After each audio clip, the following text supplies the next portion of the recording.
In Pit Lane, proudly brought to you by Online Invent, websites, digital marketing, and custom software.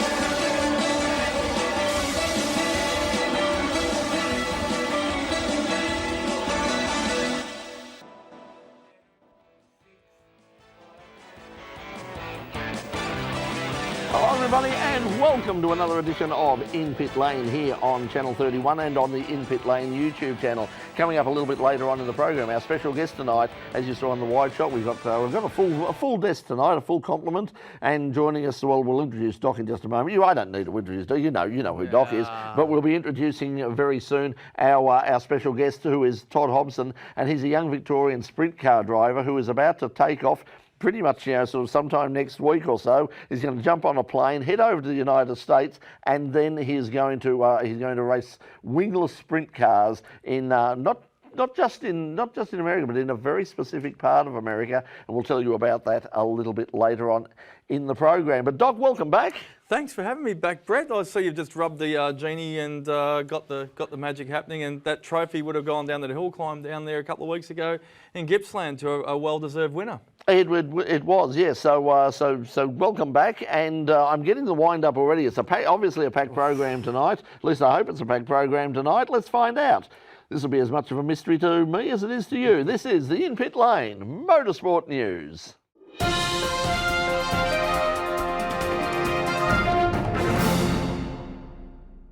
Will Davison has finally ended his winning drought after victory in Race 2 of last weekend's round of the Australian Supercar Championship at Barbagallo Raceway in Western Australia. But once again, the weekend belonged to Shane van Gisbergen, who took out races 1 and 3. Davison was gifted his win after Cam Waters, who crossed the finish line first, was penalised 5 seconds for an unsafe re-entry after his pit stop.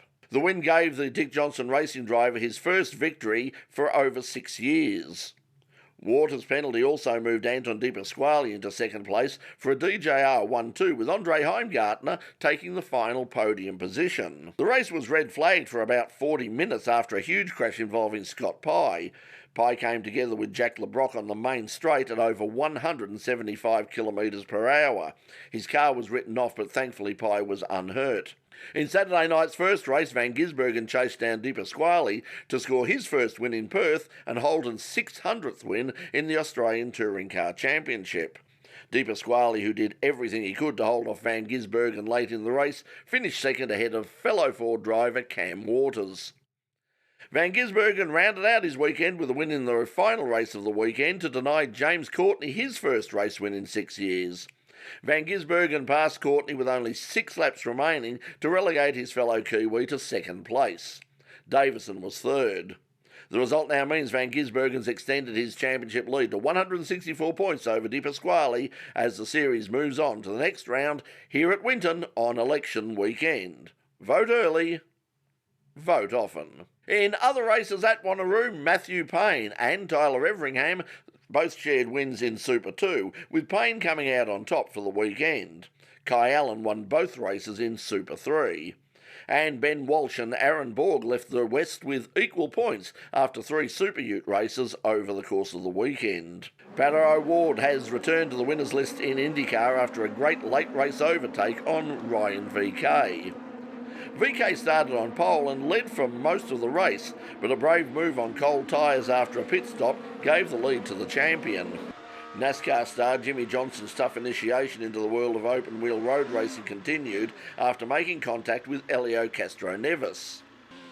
Championship leader Joseph Newgarden came together with Romain Grosjean.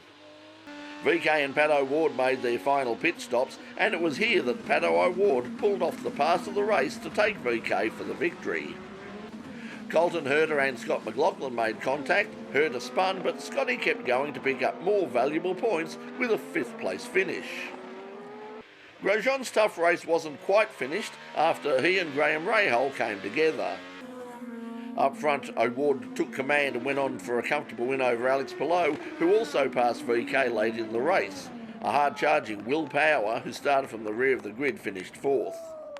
It was a big weekend for a couple of young Aussies abroad. Melbourne driver Hugh Barter had a great debut in the Spanish Formula 4 series at Portimao on the weekend, with a race win and a second place in the championship standings.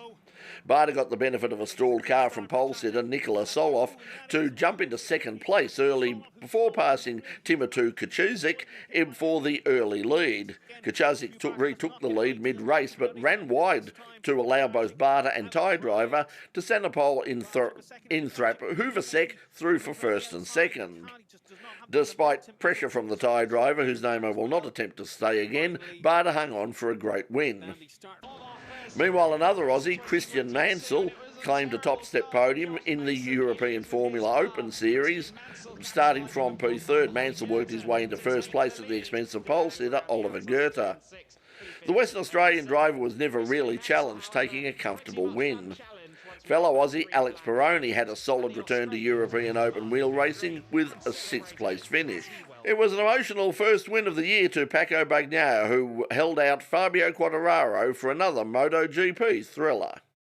Bagnaia held on to take the win by only 0.02 of a second over Quartararo, who now takes the lead in the World Championship. Alexei Espargaro broke clear of Marc Marquez and Australia's Jack Miller in the final laps to take third place. In Moto2, it was a maiden win for Japanese Honda Team Asia rider Ao Ogura, while Moto3 was won by Izan Guevara.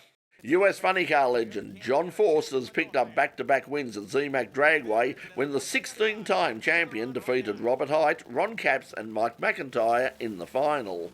The win was Force's 155th in NHRA competition events. In Top Fuel, Mike Salinas raced into the winner's circle, beating Cameron Farrar, Josh Hart and Spencer Massey. And Steve Johnson picked up his second consecutive Pro Stock bike win when he took down Karen Stouffer, Eddie Kravic and Joey Gladstone in the final. And the team of Ricky Taylor and Felipe Albuquerque took out the fourth straight Laguna Seca victory for Acura in the IMSA North American Sports Car Championship. It was an Acura top two as Tom Blomqvist and Oliver Jarvis chased home the winners, setting the fastest lap late in the race but failing by just over 1 second to take the win. Tristan Nunez and Pippo Durrani took their second third-place finish of the season in the Action Express Racing Cadillac.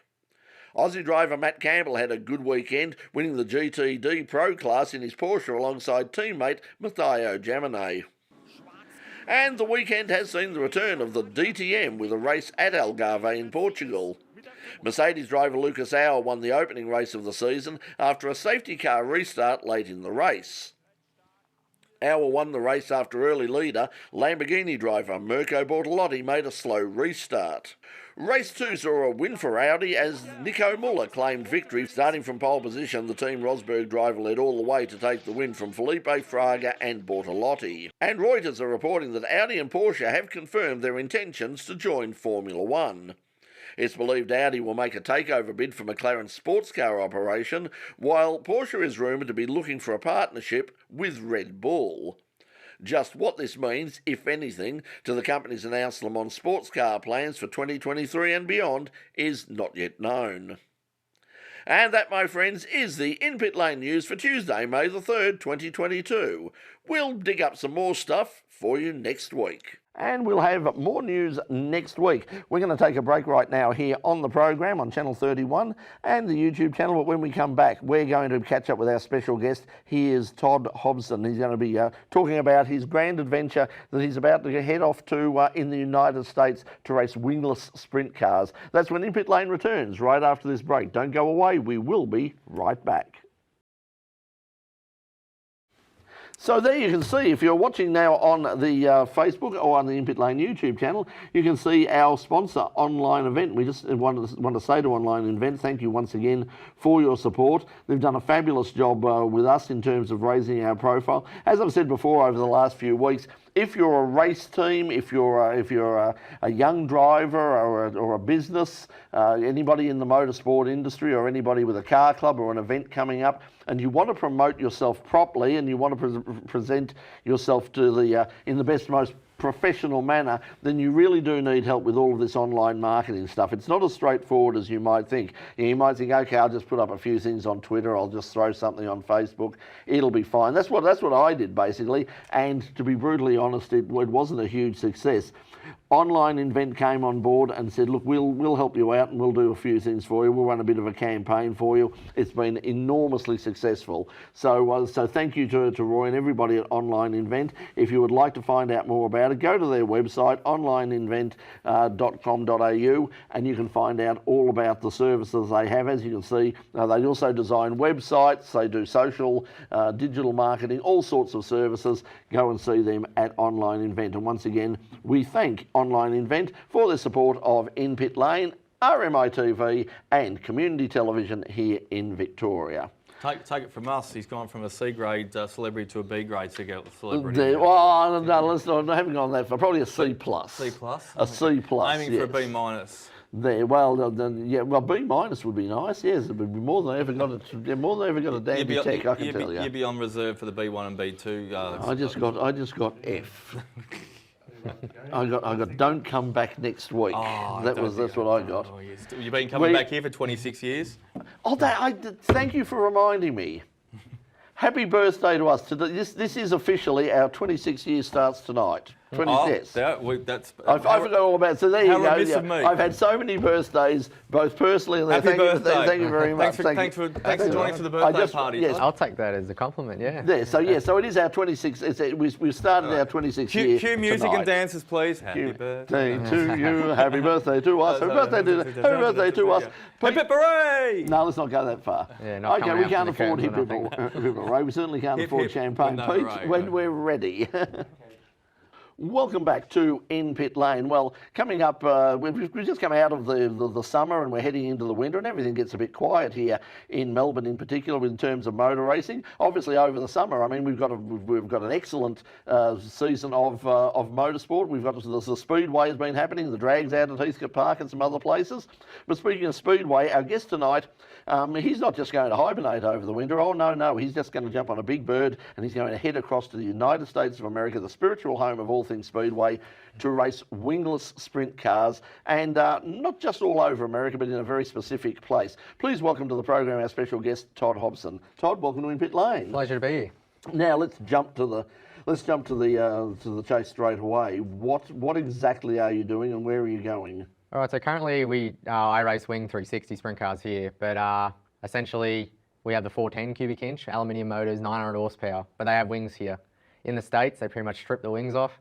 And yeah, it's pretty much just a rocket with roller skates, I would usually call it. Why on earth did it come into your head to actually go over and do wingless sprint cars in particular? Because we do have wingless sprint cars here, but they're a very different thing, aren't they? I mean, the ones that are racing here, at least in Victoria, are V6 power. They've got about 220, 250 horsepower. As you said, these things in America, these USAC things, are going to run, as you say, 650, 750 horsepower. You're trying to jump fences or something? Yeah, well, as you said, the V6 wingless here, that's pretty much not the highest, sort of midgets are the highest in terms of non-wing competition, but I've just always fell in love with non-wing racing, just watching YouTube, all that sort of stuff. And then I was lucky enough in 2015 to go over and just do a bit of a tour, just to watch with my car owners, Larry Fitzpatrick Autosport and all them guys. And essentially, I just fell in love with it. Like, how can you think 24 cars on a quarter-mile track, pulling wheelies, biking up, all within close proximity, slide jobs, and they're all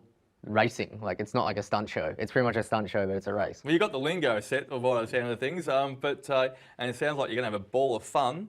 But tell us a little bit about, it's not just going over there and going from one set of wings and then dropping your wings when you get over there, so to speak, from a plane to a speedway cart.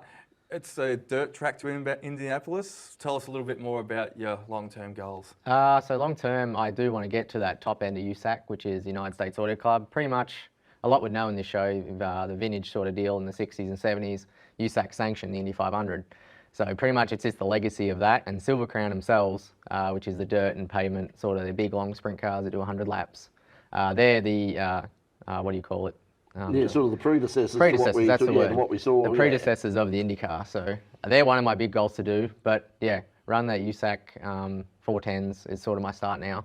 And then I just want to sort of branch out to the 3 Series around Indiana to start, and then hopefully tackle the Well, national that's the tour. interesting thing. I mean, like, a lot of people go over to America and they race it.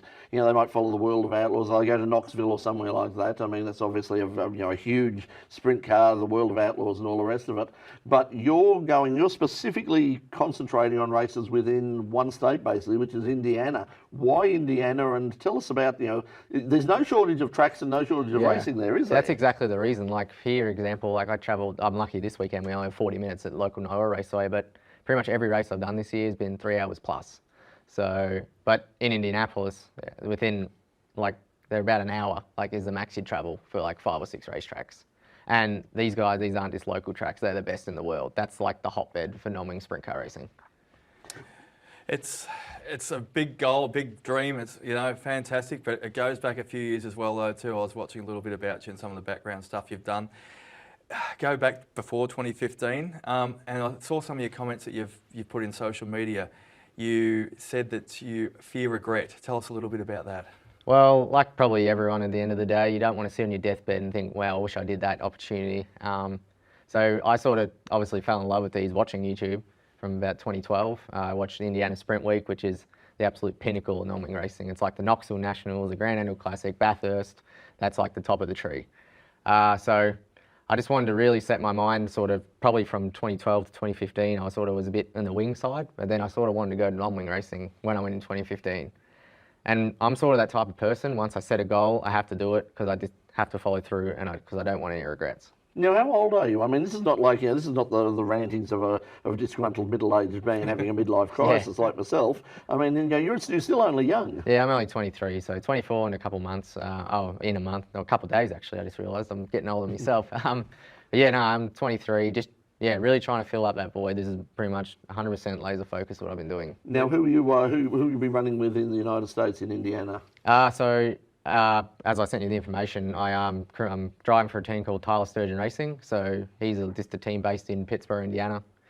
He's been running for a few years. Fielded three cars maximum last year, so they definitely sort of know what they're doing. They have a driver called Travis Berryhill. That's very good mates with him. The opportunity arose pretty much me sleeping on a couch for 5 weeks, working 18-hour days in the stinking Indiana heat. That's how this opportunity came about. They saw what I could do on a race car and my work ethic, and then they just followed my results and I got the opportunity.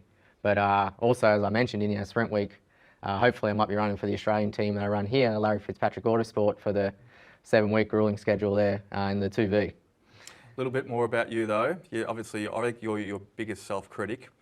I'm going to talk about something a little bit personal here, but you've put it out there for everyone to think. Yeah, You called yourself fat a few years ago. Oh, You said you were fat. Yeah. What motivated you to get off the couch, like you just said a minute ago, and get out there and follow those 18-hour dreams and working in the pits and slugging out in the grease? Well, pretty much for me, as you said with the regrets thing, if you go to a race and you sort of, there's a rough track, for example, and you're just driving around, you're getting really fatigued and unfit, and your brain flicks off before and then if your brain flicks off because you think you're tired, you're not going to do that extra 10th buried in the corner, that extra 5 meters or whatever. That was just a reason why I went on my fitness journey too. So I have no excuses, and I just always laser focused from lap 1 to lap 30, the A-main. So now you're mentally and physically toughened up. Yeah, well, that complements each other in a way. If you're getting physically tough and you want to endure that next step, you get that mental toughness with it as well. So when do you actually leave? I leave May 11th, so a couple of weeks, but yeah, still a lot of work to do with sponsorship and the back end of stuff. I haven't released a schedule, my car scheme or any of that yet, but yeah, still on the hunt for sponsors and making sure, just get everything ducks in a row to make sure it all happens. Well, we might talk a bit more about that in just a moment, because we're going to take a break now here on In Pit Lane, but when we come back, we're going to have more with our special guest, Todd Hobson. You're watching In Pit Lane, don't go away, we'll be right back. Okay, so that's the second segment, Pete. That's the second segment done, and we'll come back whenever they're ready, whenever they've done all of their bookkeeping in the control, because they've got to see how long we went and see how long this. It's all very complex. While they're working out their seconds and time frames and stuff like that, a bit of FCY. We've still been over Easter, full course yellow. We'll be back this week. Well, we will. We'll certainly talk about that when we come back. When we come back for Channel 31, we'll give that a plug. Yeah. But yes, I mean, if you're watching on Facebook now, this is the place to watch Full Course Yellow every Thursday, or most Thursdays anyway, at 9 o'clock live on the In Pit Lane Facebook page and the In Pit Lane YouTube channel, and you can be a part of it. You can join the panel. You can make your contribution, send in your comments, send in your questions. We'd love. Welcome back to In Pit Lane. Our guest tonight is Todd Hobson. He's about to go to the United States and race wingless sprint cars. More about that in just a moment. But speedway racing, drag racing, Formula One, whatever it is, if it's got wings and wheels and motors and all sorts of things, or even if it's on the water. I mean, we haven't spoken much about boats, but hey, if you know anything about sort of boat racing, we're into that as well. You can see more about it. We'll discuss it on Full Course Yellow every Thursday night at 9 o'clock. It's our live sort of get together. We're just at home. It's just a casual thing. It's not a show as such. Just basically a few of us getting together and having a bit of a chat. And we'd love you to join us 9 o'clock every Thursday night here on the In Pit Lane YouTube channel and also In Pit Lane Facebook page. So join us this Thursday night and we'll talk about Formula One and all sorts of things. Right now we're talking Speedway with our guest Todd, and Todd, you were talking about the history of USAC and Indianapolis and all the rest of it. These you're doing a number of sort of regional events, but you're also doing some USAC major events as well. A lot of these are also live streamed as well. So if people want to check you out and see how you're going in this adventure, how do they keep up with what you're doing over there? All right, so pretty much it's luckily USAC is streamed and on Flow Racing, and so is the Kokomo Track Championship, which Kokomo is one of the major tracks in Indiana. I also have a YouTube channel called Todd Hobson Racing, obviously. It's just my pretty much behind the scenes of all my footage, onboards, track footage, and just debriefs from me. Like, it's pretty cool, and I try to get in as much as I can. But yeah, I've strategically set up that schedule just so everyone can watch, Like, I think about 75 or 60 to 75% are stream races, and the good thing is, because they're mostly the night races, they fall in sort of in prime time, like basically of a daytime sort of Sunday lunchtime here in Australia. Yeah, it's excellent. You'll have to post up the links there, Brad. Yeah, it's about 10 o'clock usually. Yeah, 10 o'clock. yeah. So we've spoken to you going over there, but we also, and you just mentioned the schedule. How long are you actually going to be over there for? How many weeks? I'm going to be over there for 3 months, so 3 pretty months? much just 83 days if you want to be specific. I haven't done that in weeks. Yep. How many events in those 3 months? We're doing about 27 if I include my Indiana Sprint Week with the Larry Fitzpatrick crew. Now, I'm sure you've been there in 2015 and 2019, as you said earlier. Yep. I'm sure this is going to be an awesome thing. It's going to be pretty full on, all these events within a short time frame, 80 odd days. Do you have any goals there for it as well, though? Too? Well, I've done this goal with the Wing Sprint Car here because I did the Wing Sprint Car. I run V8 Dirt Modifieds and Wingless Sprints here, but I ran the Wing Sprint Car to get used to the reaction and the speed at that level because the tracks there are faster. But a little off topic, but the goal I set with the sprint car every night is just come home straight and finish A main, and I nearly won 2 races this year in that. So that expectation I'm having just will bring the car home straight every time, and hopefully it just keeps that composure where I'm not going to let the pressure get to me. And as you say, looking at some of the stuff that was out on the USAC YouTube channel, a lot of the tracks are very different. I mean, some of these things, like they're quite banked. Some of them, they're very, very fast tracks. So like the difference between running in Australia. I mean, we've got a few quick tracks, Warrnambool and those sort of are very fast. But what about the difference? You've seen a lot of these tracks. How big a difference is there? The tracks are nearly completely different. So Warrnambool is quite banked, but it's quite narrow. And a lot of our tracks are really like a bowl shape, so they don't really have distinguished straights. Nyora is probably an outlier. Avalon's sort of a bit of an outlier, but a lot of them are really, and a lot of them aren't. They have distinctive straights and distinctive corners. They're probably like twice as wide, and they're banked progressive, and that's what really, I think, gets a lot of tracks here. And the prep is very different. A lot of them use like a tiller rather than grader and harrows and all that. So they build those big cushions, if you see that, and the track's slicking right to the wall. Where here we're sort of, if the track's not right or it's not shaped right, we're stuck on the bottom in the slick, and then it's just marbly up the top. Probably a bit of road racing in terms of that. But usually you can use all the racetrack, and it's just a momentum game from there. I was going to say, being over there before, is all the scrutineering and the regulations, I mean, do you have to take all your gear across, or you're going to have to buy gear over there? I'm sure you've been there a couple of times before and being pit crew, you know what sort of what changes you're going to have to make. Yeah, well, it's actually quite surprisingly more relaxed. So we're very lucky here with the safety standards. We have the Speedway Australia with the sanctioning body and maintaining the safety of all the tracks and maintaining your safety gears and associations and all that. However, in the States, it's sort of on you. You sort of accept to go into the track. It's your responsibility what Check gear your you're guns on. at the door, boys. Yeah, so it's a bit... Smith and Weston, yeah, optional. It really is. So I'm pretty much, I've got some extra insurance and stuff just to make sure I'm in the right, because as you know, the healthcare is all privatised there. Yes. You don't really want to...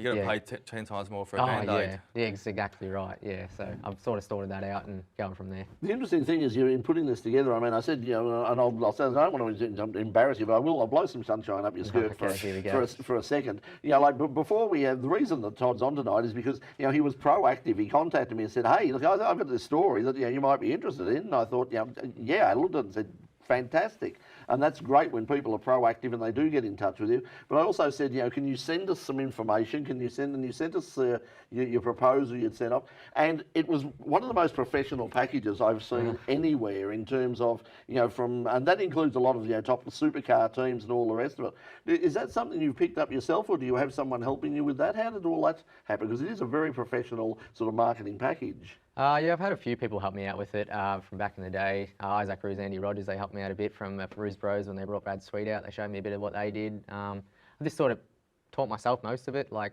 I do graphic design as a hobby. Like, I design all my race cars, all my PR content's mine. And yeah, my real job is a mechanical engineer. So it's a bit of a big extremes at both ends. But yeah, a lot of that I'm doing myself because I'm just always looking for that next level, That mechanical engineering, how do you think it's going to help you when you get over there, and how did it help you in the past when you've been there before? It helps me heaps. That's how I understand the cars. So, like, I can understand the cars, like, in terms of, like, mathematical relationships, if that makes sense. And the good thing with sprint cars, you don't need that knowledge.